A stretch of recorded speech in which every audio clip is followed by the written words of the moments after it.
Today we're talking about serial rape accuser Gemma Beal.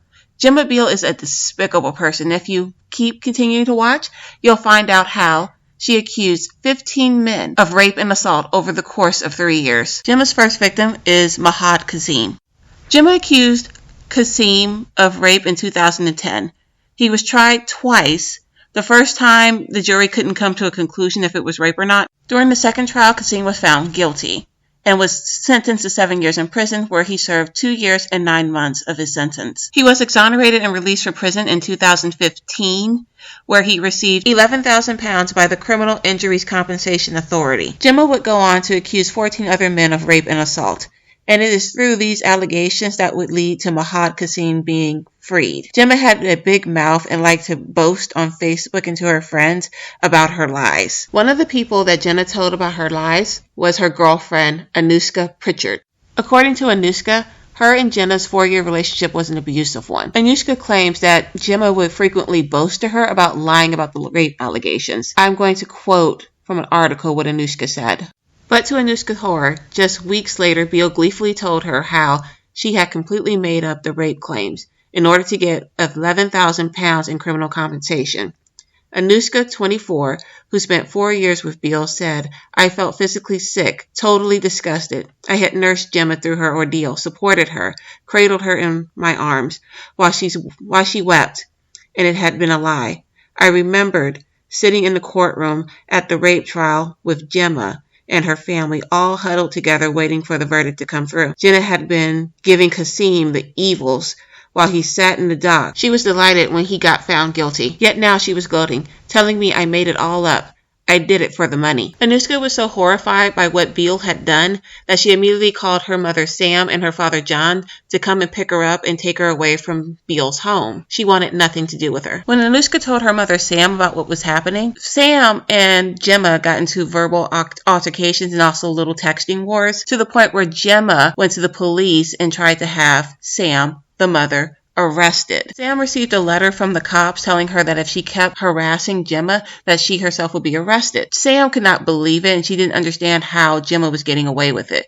She knew that Kasim was innocent and the police wouldn't do anything about it. Sam's text messages would later help convict Gemma in a perjury trial. Initially, the police did not respond to Sam's complaints about Gemma, but eventually they would. After Gemma's 4th allegation. That's right, Gemma is going to accuse more men of assaulting her. She reported rape and assault on 4 different occasions between 2010 and 2013. Over the span of 3 years, Gemma had accused 15 men. This next victim would be a man named Noam Shahzad. In July of 2012, Gemma claimed that Shahzad had groped her at the Windsor Castle pub in Hounslow. She later filed a complaint against him, stating that he participated in a gang rape with several other men. Shahzad was arrested and charged with the crime. However, he fled the country when he posted bail. Gemma reported this rape to the cop, but when the police saw the CCTV video footage from the bar, they saw Gemma assaulting Shahzad. She then left the bar and walked home. This is when the police started to suspect that Gemma was a serial liar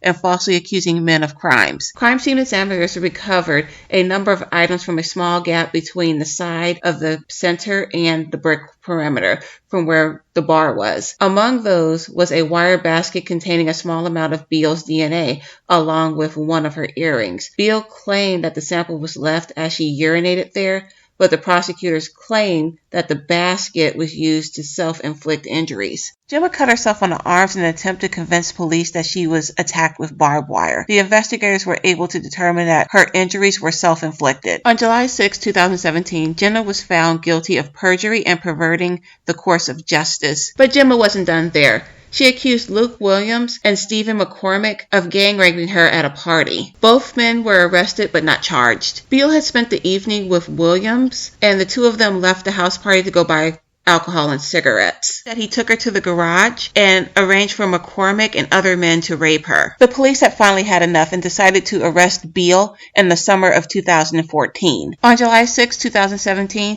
Gemma was found guilty of perjury and perverting the course of justice. She attempted to appeal her conviction, but it was denied by 3 judges.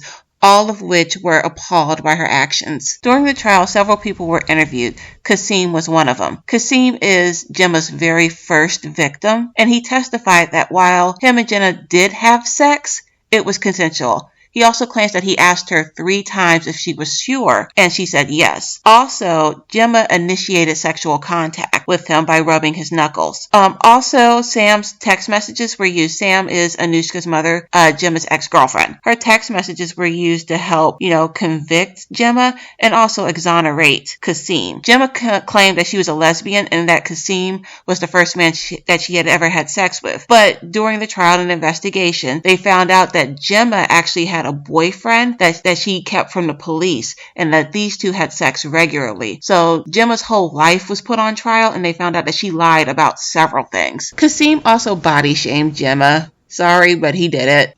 He said that he was not attracted to Jenna, but engaged in sexual intercourse because he didn't want to hurt her feelings.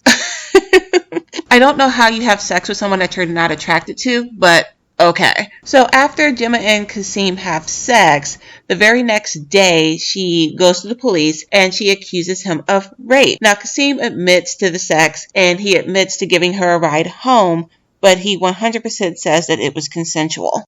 Gemma was sentenced to 10 years in prison by a jury of her peers, 5 men and 6 women. The jury only took 8 hours and 45 minutes to come to their verdict. The police had spent 6,400 hours investigating these supposed rapes, which cost the county £250,000. The trial itself cost £109,000.